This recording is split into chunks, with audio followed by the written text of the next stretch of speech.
Hello there, my very good friends. On this wrestling news video, is Rey Fenix finally free from AEW? I'm going to tell you about some scrapped AEW plans for Jack Perry. Grand Slam is about to be one of the most successful AEW shows ever. And is Josh Alexander heading to WWE? Yes. Yep. I'm Adam Wilborn. Probably, yeah, hello, Andy. This is the after news. I just realised my phrasing in the intro there. Is Rey Fenix like he's been in prison? Oh, he did post the straight jacket. Oh, did he? Yeah, he posted like an AI image of him in a straight jacket. Like, wrestlers, stop using fucking AI images. Maybe it wasn't AI. That Dustin Rhodes one was dreadful the other day. I love you, Dustin. That match was awesome as well. I love Big Dust, man. None of that AI bollocks. I saw Dustin tweet. Someone was like, great match, Dustin. AEW is better with you in it. And he quote-tweeted and said, yes, it is. My man.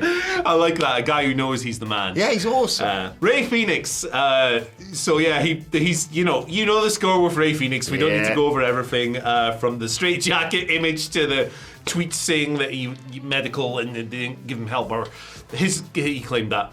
But he might finally be on the out from AEW. This is a report from Dr. Scoops. Hey! Dr. Chris Featherstone, PhD. Feather Scoops, more like. Feather bombs. He calls them feather bombs. Here we go. Here's what he posted yesterday. AEW sources have informed me that negotiations between Tony Khan and Rey Fenix to end Fenix's tenure with AEW are progressing. Ooh. And a resolution is expected to happen soon. I was also informed that Tony Khan has been heavily advised to put an end to this soon regarding Phoenix's holding periods. Put an end to this sounds drastic. It just says, it's like, man, that horse got that limb, Tony. You need to put an end to this. Give him the old yeller out back. Yeah. It's just brutal. But look, it's the right thing.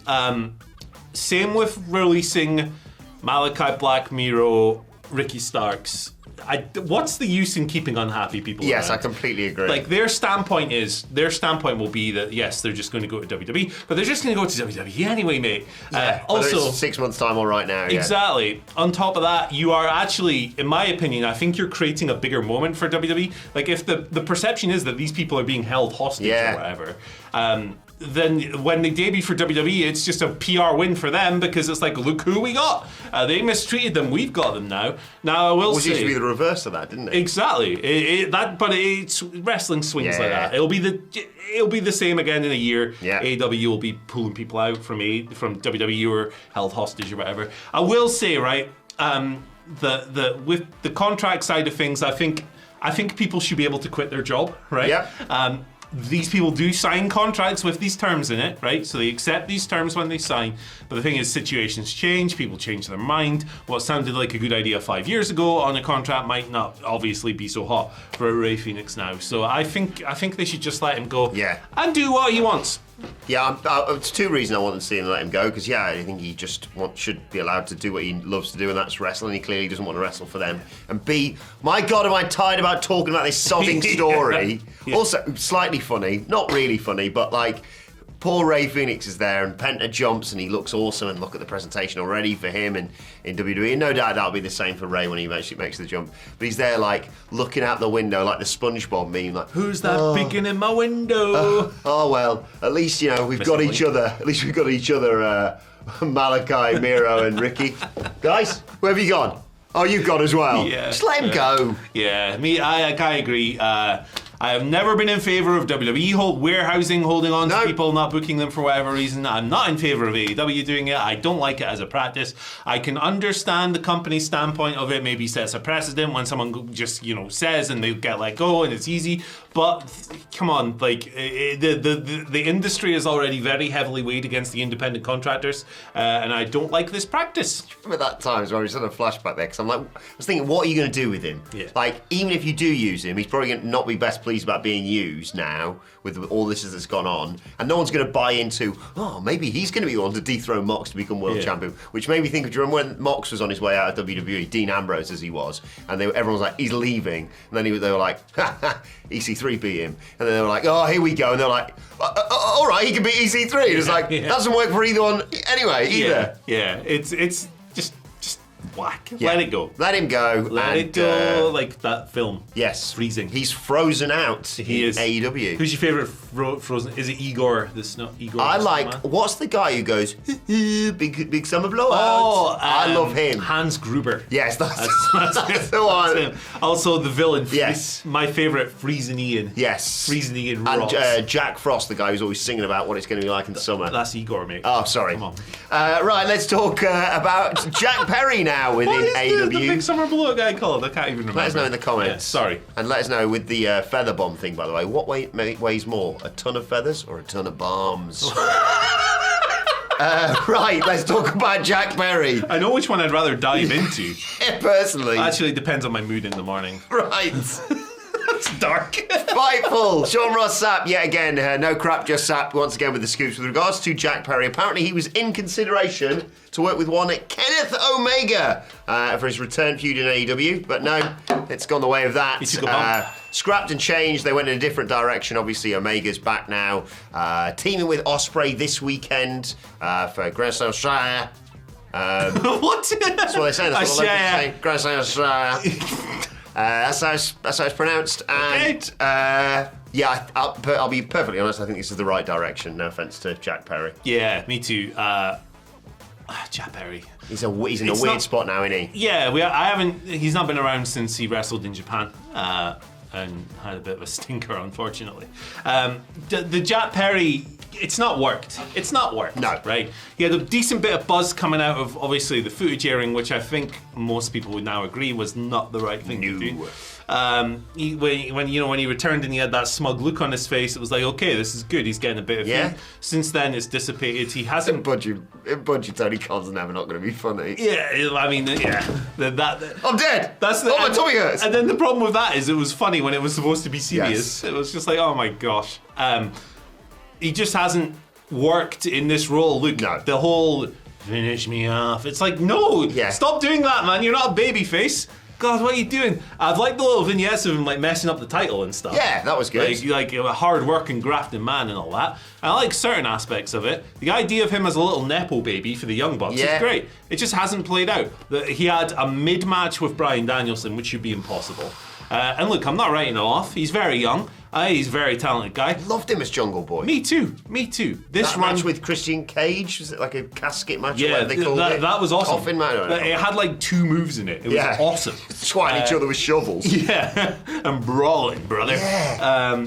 So I would just repackage him at this stage and end the scapegoat. It doesn't move me in the slightest. It's a weird use of a guy who doesn't suit the role. Yeah, completely agree. And I think Kenny Omega is coming back to do what he's doing right now with Ospreay, and presumably long term with what they were alluding to, Okada, obviously. It's just cleaner. I know there's a story there to be told with Omega and the Elite and Jack Perry, but I don't think it's the best use of Kenny Omega. I think everyone has said when he was coming back, let's not mess about with him now. Like, we don't know how long we've got him for. Let's just go. Gabe Kidd match was great. Yeah. Tag match is going to be great. Big star things with Kenny Omega. The biggest things you can possibly do with him while you've got him, and he's healthy. Yeah, I don't think people are like, but what about the guy who poured guts on his birthday cake? Yeah, maybe not, brother. Yeah. Maybe skip that one. Tell you what you shouldn't skip, though. Oh. It's our bloody live show, isn't it? Oh. We're going on tour, world tour, that is, Manchester, Belfast, Glasgow, and London. Following the WWE around, basically. But don't worry if you want to go see the WWE shows. If you come to our show, you'll have plenty of time to get over for those live events. And we're going to Las Vegas as part of WrestleMania weekend. The Friday night before WrestleMania weekend, we'll be at the HyperX Arena for the biggest SmackDown watch-along ever. Join us for all those dates and more with Sweet Chin Disco. Just head to whatculture.com/tickets if you want to join the Sweet Chin Disco crew. Myself and Mark Henry, still a sentence I can't believe I'm saying. Dice.fm if you want tickets for that one. DJ Mark Henry, it's going to be a hell of a night, baby. I don't think he could World's Strongest Slam me. I don't think he's strong enough. Could you World's Strongest Slam him? Easy. All right, and twice on a Sunday. I am looking forward to watching that. Why have I just said that? Mark's a nice guy. He is a lovely guy. He won't do it. Also, he can't take me, so... I'll wear a salmon jacket. What's he going to do? He was literally the strongest man in the world at one point. Well, that's because I wasn't there. So. You were too young. You're just 12. You know, you can't compete. What was he? 98, 96, or sort of that time? Yeah, I was like 8, mate. So bring it on. Right. Please don't hurt me, Mark. I love you. I just want to shake Mark Henry's hand. Yes, it's gonna be weird to be hanging out with him, isn't it? It's gonna be strange. It's gonna be awesome. It's gonna be off. The hook that the salmon jacket hangs on. There you go. Boom. Right. Grand Slam. Oh, yes. Grand Slam Australia. Great in Brisbane. Brisbane. What a weird... It's been a bit all over the place, hasn't it? The PR and the organisation for the show has been extremely weird, but it's going to be really successful money-wise. Right? Card looks great. The card is awesome. I think it's going to be a great wrestling show, don't get me wrong. But it's also going to be really successful business-wise. Tony Khan... he's speaking with Deej of Down Under the Ring via Fightful. Down Under the Ring? Stop it. Stop it. Tony stated that Grand Slam is probably going to be the biggest international gate AEW has ever done outside of the Wembley shows. Yeah. He called it one of the highest gates of all time. It's probably going to be like the third. I think it was Dave who reported this, the third highest gate in AEW history, beating Forbidden Door 2023. Obviously, the top two are the Wembley shows because they sold 50, 60, 70. What? I'm not starting the argument. I'm not going to the council again. Turnstile count, whatever. I don't know. They sold a lot of tickets for those shows. Now, the situation with this show is obviously they started out as a big stadium event and it was then downgraded to the Brisbane Entertainment Centre, which, by the way, is still a big place. Yeah. I think it's like 13,000, 14,000. So it's going to be a big crowd. Obviously, on TV these days, they're running these smaller buildings, which I think make for a really good atmosphere. Also with this, there is was it originally supposed to be a pay-per-view? Like Tony had spoken about the difficulties of presenting it as a pay-per-view, and there was a bit of ambiguity. I'll say that if you believe that AEW were going to run a TV taping in a stadium, and this was always the plan, I don't know, I'm a bit skeptical of that. Yes. That being said, look, it's going to turn out to be a huge success for them. Part of this is down to the ticket prices, which are astronomical. Yeah. But that's not really news in wrestling anymore, is it? Yeah, this is it, and it's going to be a great show. So there's good and bad with Yeah, exactly. I'm really excited to see what it looks like. Disregarding the whole, Grand Slam's always been a TV event, but we're going all the way to Australia for an episode of Collision? No, that's not what I think has happened. You also tweeted the words pay-per-view and then deleted them, but still. Did he do that? Yeah, there was an AEW tweet or a Tony Khan tweet where they said, join us on pay-per-view. Not pay-per-view, obviously. But look, regardless of that, really excited for Saturday.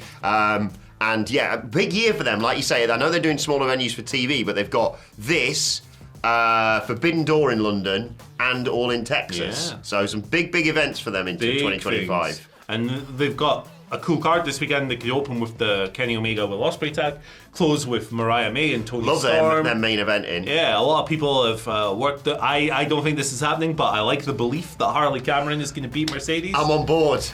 What if she pins the puppet? Does that count? Oh, that's a good question. What if the pin it? What if the puppet turns on Mercedes? It joins forces with Mercedes. What's going on there? Who knows? She turns out he's still down. Really looking forward to this weekend, though, and we'll bring you all the fallout over the weekend and when we come back on Monday, of course. But finally, let's talk about Josh Alexander. Loads of speculation around him. He's done with TNA, of course, and he posted a really lovely thread on X, which is well worth checking out, about his time with TNA. Basically, a goodbye to TNA post. I'm not going to read it all out here because it'll take all day, but it's genuinely lovely with amazing images from his time with the company. But yeah, he tweeted about it with the words line crossed as part of it. And then Jordan Grace, who you may have noticed jumped from TNA to WWE, was in the Rumble. She's officially signed to WWE. Well, she might have given the game away somewhere here by responding to this Josh Alexander goodbye TNA post, saying, "See you soon, bro." So yeah, he is coming to WWE. No great surprise there. Yes, there was speculation that no doubt AEW would have been in for him and wanted him, understandably, whether he was going to go and work in Japan or whatever, but the sensible money was always on him coming to WWE. Yeah, so one of two things I think is true here. Shining light in the dark. There he is. Either He's signing with WWE, and that's why Jordan Grace is going to see you soon. Or Jordan Grace just wants to wind people up. Yeah. And nothing Or she's waiting for him at dinner, and he's like, she's fast around this bloody tweet. Yeah, come on. See you soon, bro. I'm at the table. Exactly. We're having the Last Supper in Nashville, baby. Do you want garlic bread? Hello. Probably not. No carbs. Yeah. No carbs. Although actually, you should eat some carbs. And that is the one reason I can never be a wrestler. Yeah. That's the only reason. Well, I feel you kind of need it to build. Yeah. No, that's protein. I don't know. I'm definitely doing the carb loading. loading part, Andy. I don't know what else I'm doing wrong. I'm just loading up on sweets. So, obviously, there's no confirmation that it's a done deal, but if Jordan Grace is tweeting this, she either thinks it's happening or just wants idiots like us to come on the internet and make a video about it. Yes, so. And this morning we talked about Ricky Starks. You can check that out in the morning news. Chris Bay, big Chris update. Bay. But my reports, apparently he's going to be called Alexander Joshington when he comes to WWE. So get your merch ready for that one. Alexander Roche. Oh my God, what's he doing here? Cedric Josh Alexander. Oh. That's cruel, isn't it? Yeah. Cedric will be fine. He'll be fine, he's awesome. He's great. But yeah, if you want to check out that morning news we just mentioned, where is it, Andy? Oh! What are the chances? Just materialised. Tickle the video. Go on, Tickle the video with your cursor. Give it a click. Do it. Or I will punch you.